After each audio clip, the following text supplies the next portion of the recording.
নবী আমাদেরকে কেমন ভালোবাসে। এই কথাগুলো তোমাদেরকে বলে যাই, নইলে কাল হাসরের ময়দানে বলবো আল্লাহর নবী আমরা তো পড়ালেখা করি নাই, আমরা তো আরবি পড়ি নাই, আমরা তো স্কুল কলেজে পড়ছি, আপনাকে যে এত ভালোবাসতে হবে কোনোদিন জানি নাই, বুঝি নাই, আলেমরাও আমাদেরকে বলে নাই, আমাদের দোষ দিবা। এই কারণে বইলা যাই, হযরত জিবরাইলের চোখে পানি, আল্লাহর নবীর চোখেও পানি।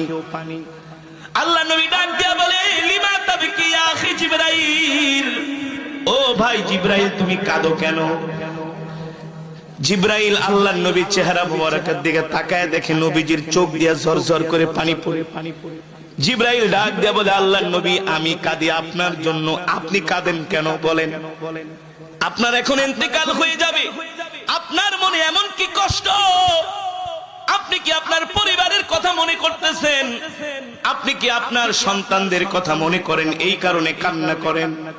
আল্লাহর নবী বলেন, না জিবরাইল, আমি কান্না করতেছি আমার এতিম উম্মতের জন্য। আমার ইন্তেকাল হয়ে গেলে আমার এতিম উম্মত গুলার কি হবে? আজকে যদি আমাদের নবীজি বেঁচে থাকতেন, আজকে যদি আমাদের নবীজি বেঁচে থাকতেন, তাহলে ফিলিস্তিনে একটা মুসলমানকে ইহুদিরা মারতে পারতো না। মায়ানমার থেকে কোন রাখাইন মুসলমানদেরকে বৌদ্ধরা খেদাইতে পারতো না। কলিজার টুকরা নবী যদি বেঁচে থাকতেন, ইরাকে একটা মুসলমানকেও মারতে পারতো না, সিরিয়ায় একটা মুসলমানকেও মারতে পারতো না। আল্লাহর নবী যতদিন পৃথিবীতে বেঁচে ছিলেন, নবীর চোখের সামনে কোনো একটা মুসলমানের গায়ে ইহুদি খ্রিস্টানরা হাত দেওয়ার সাহস পায় নাই।